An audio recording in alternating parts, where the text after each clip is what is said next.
So some big milestones here for us as an association. 50th anniversary here coming.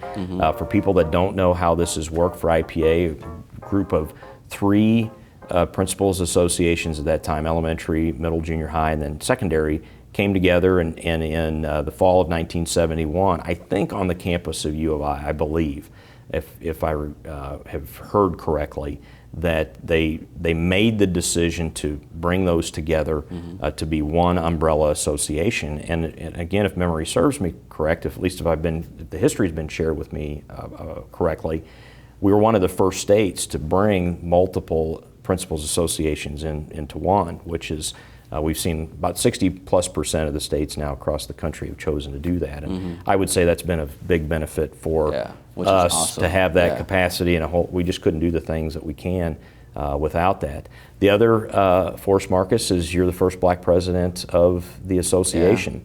And just curious, not to put you too on the spot with that, but curious about your perspective of that, and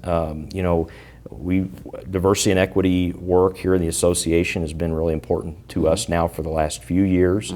We have a diversity and equity committee. Denise Gamble has done a terrific job leading that, retired principal there out of CPS, leading that committee, and we've been doing some really what I believe to be good work.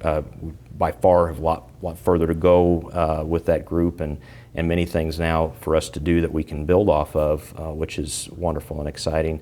But when you think about the profession generally, and you look at the disparity between our students of color and then the leaders that are there in front of them, and them seeing leaders that look like them in our black and brown communities, we've got a long way to go here with that. So. Just your thoughts generally for that, sitting in this seat as our first black president, and then just also, what we need to be thinking about in the profession as well. Yeah, so first, I'm excited. I'm excited to be in this leadership capacity. If you'd asked me 10 years ago if I would be sitting in this seat, I don't think I could have pictured it. I got into the organization when I was down here in Peoria in the Central Illinois Valley region.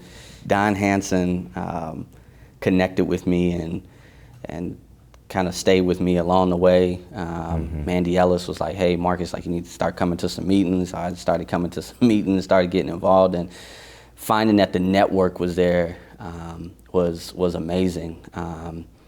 And so to fast forward, then moved up to Huntley and to the Kishwaukee region, which is our largest region. And when you look at the numbers and you look at all of the names, I was like, well, let me go to a region. If I'm gonna stay connected, I was starting to gain some momentum, and then because opportunity presented itself, it relocated me, but it gave me some opportunity to be able to connect with other principals up there. And I felt in order for me to be an effective principal, I needed to know people around me. North of I-80 and south of I-80 in terms of education and schools, completely completely different. And I can say that from lived experience. And so then got connected up there, and then Daniel Booth, he was legislative chair at that time on the board. He had the opportunity to take over a superintendency, and he called me and he was like, "Marcus, have you thought about sitting on the board for IPA? I'm getting ready to take a superintendent's job, and I want to push your name forward to go into the legislative chair role and work with Allison and do some of that work." And that was awesome.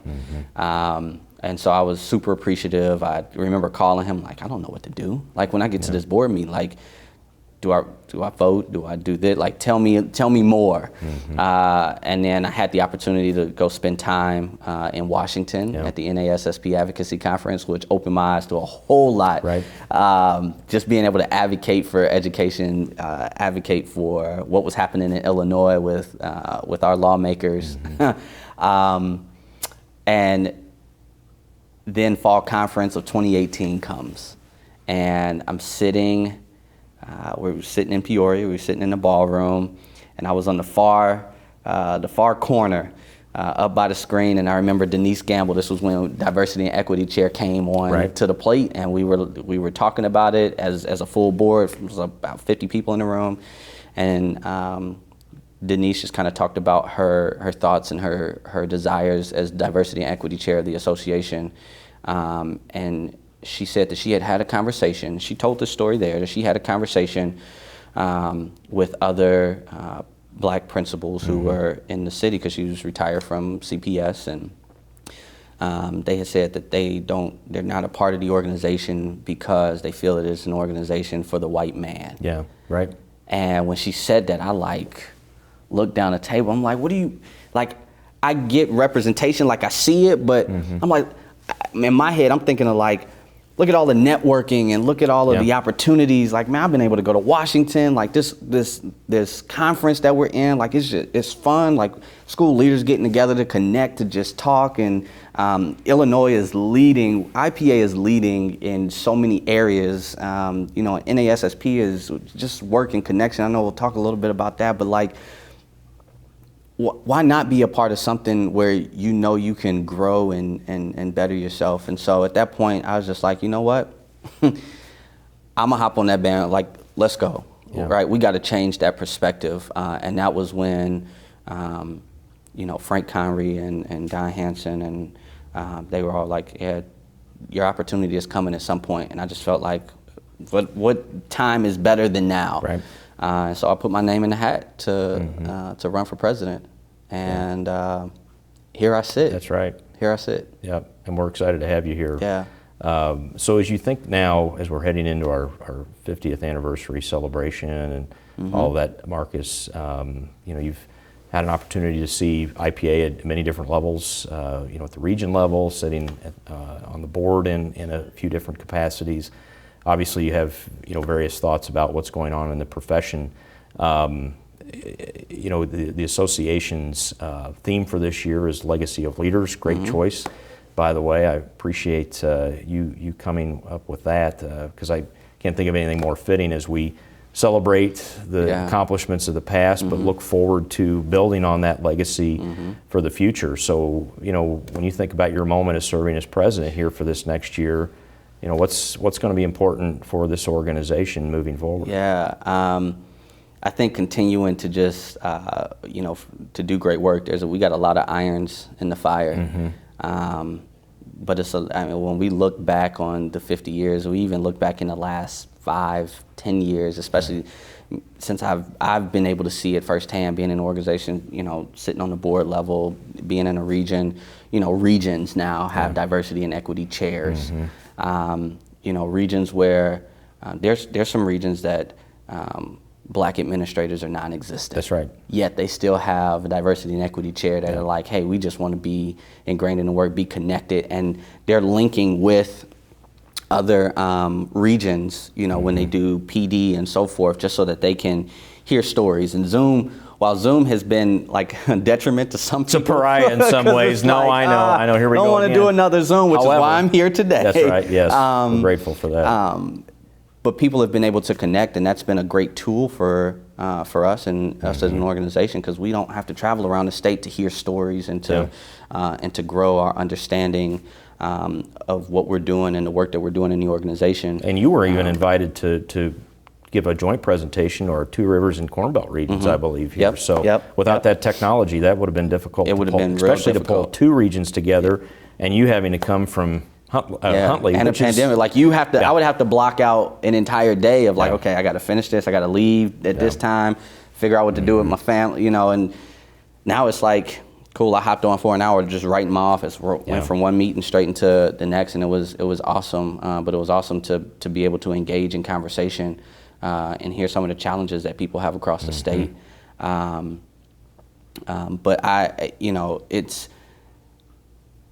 we are, in this 50 years, it means a lot, because people can now look back to see, yes, this is where we come, but I'm going to ask every member, since we're over 6,000 now, what's your legacy? Yeah. What do you hope to leave, in your building, as a school leader, and you either move on to another building or to the next level, or when you retire in the organization. Yes, we have 6,000 members, but we also too don't have 6,000 members that are going to region meetings. Yeah. Mm-hmm. While Kishwaukee is the largest region, now we need to, we don't have seats full in the spaces that we have. And so now let's merge the technology, right? Let's bring people in. Let's make sure that all of our meetings have Zoom available for people to log in, just so that they can be a part of the conversation. Because the only way that we're going to move the work forward is if school leaders know, and we team together. We advocate for what's going on in our buildings. We share our stories, and that's the easiest part about being a member in this organization, is that you literally can hop in and share your story and your experience. Any position that I've sat in on the board, anything that I've done, I've always resorted back to, well, at Huntley, here's what we're doing.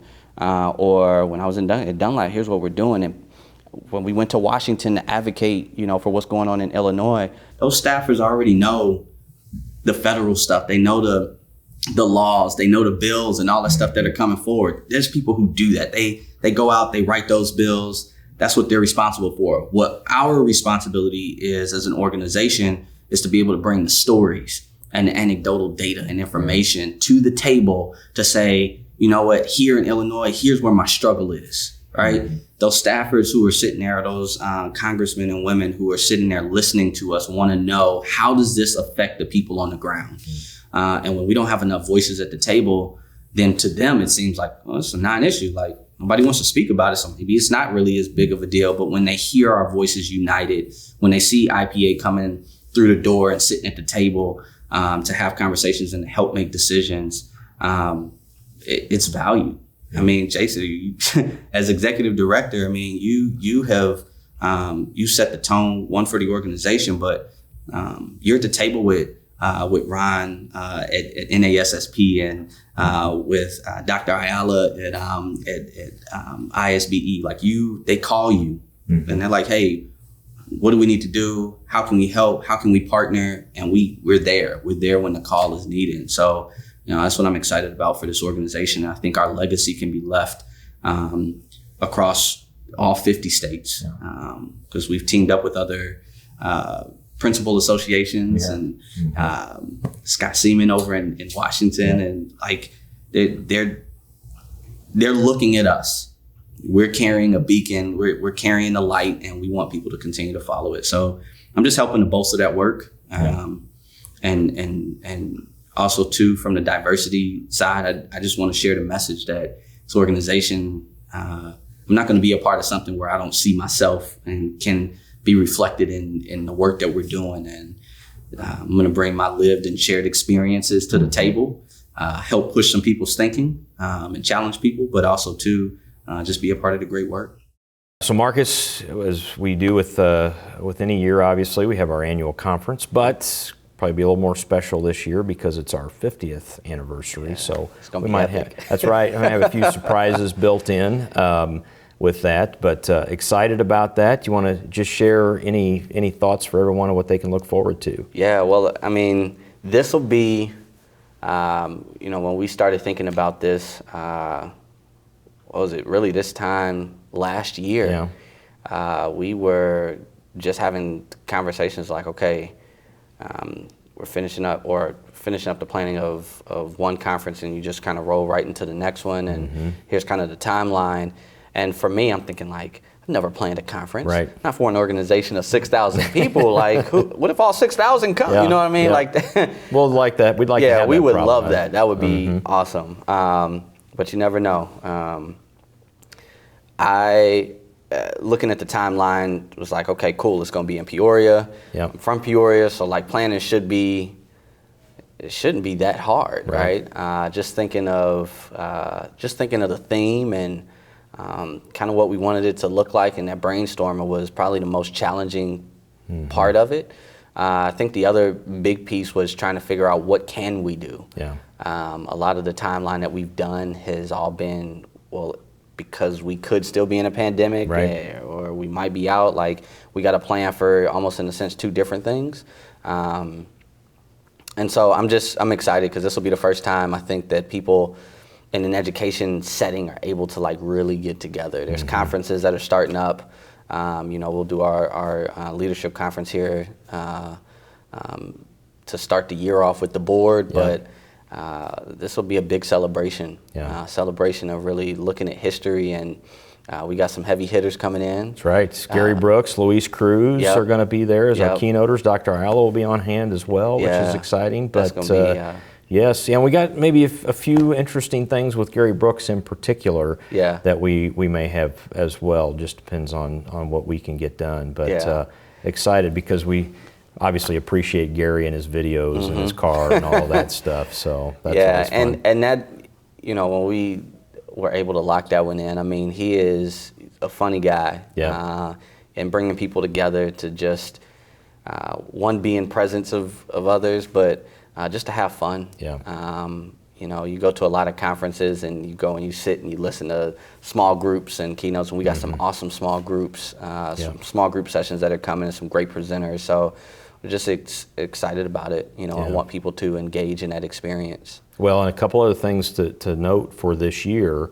We're going to take people off site. We'll have bus transportation if they need it. We got Venue Cheska for our Sunday evening reception. Nice facility there downtown Peoria. I believe it's close to the river, which will be fun. A lot of space for us all to enjoy each other's company, which will be wonderful. Also, though, if we've got individuals that want to participate in the conference experience but are not able to be there in person, we are going to run a hybrid event this year. So we will live stream our keynote speakers, and we are going to live stream 4 of our 8 small group session rooms during the conference as well. So, and that's important for people to keep in mind, especially as they're planning as an administrative team for next year, because if they may have some that can go and be there in person, others that cannot. But they still may want to register as a group, because we do provide some nice group rates and stuff for people. They just need to let us know when they're registering whether they're planning on being there in Peoria with us, which we would prefer, or if they're planning on doing it virtually, because that's just what they can do. So that's what lives past the pandemic, right? That's right, for sure. This will be an opportunity for us to not necessarily focus on we just came out of a pandemic. Like, we already know this. It's now like recovering and moving on, but being able to stay connected, being able to use that opportunity, that way people don't miss out on being a part of the 50th. Of course, it's always great to be, hey, I was there, I was in the room, and to be able to see all of the great things that are going to happen, but also too just being connected, even if you have to do so from your office. No excuses for anyone. No, not this year. No, that's right. You have 2 opportunities now to be engaged and see the work, and get to hear some of the great messages that are going to be brought forth. So it'll be a lot of fun. And really, I will tell you from my perspective, I had planned a few of these now over the years. The last planning meeting that we had, where we had staff actually coming back to the office here, which has increased over the last several weeks. And I know you were meeting with us virtually from your school in Huntley, but a lot of us were here in person at the office, really for the first time actually having these conversations. And it just gave me real joy and hope about what we were going to have coming in October, and really got me pretty excited about it, which is fun. Well, even just being here and knowing that planning is still moving forward. We got some surprises and social media videos that are going to pop up leading up to, so no one can say they didn't know. That's right. Well, I'm going to help you remember and know that this date is coming. And that the celebration is going to happen. So. That's right. It's October 24th through the 26th in Peoria, or from your home computer, your office computer, or whatever, if you have to do it hybrid. So, Marcus, pleasure to have you here with us at IPA Central Command in Springfield. Thanks for joining me for this IPA talk. Thank you for having me. I'm glad to be here in person and to kick off this 50-year anniversary and day 1 of presidency for me right here in the office. So That's great. It's exciting. Well, thanks for joining us. Yeah, thanks, Grateful Jason. for it. Again, my name is Jason Leahy, Executive Director of IPA, with Dr. Marcus Belin, who is the 2021-2022 IPA President, also Principal of Huntley High School in Huntley, Illinois. Also just recently named the NASSP, one of 3 NASSP Digital Principals of the Year for the nation. So again, congratulations to Marcus for that. As always, if there's anything we can do for you here at IPA, don't hesitate to give us a call. You can also check us out on the web at www.ilprincipals.org. Thanks for being with us. Take care.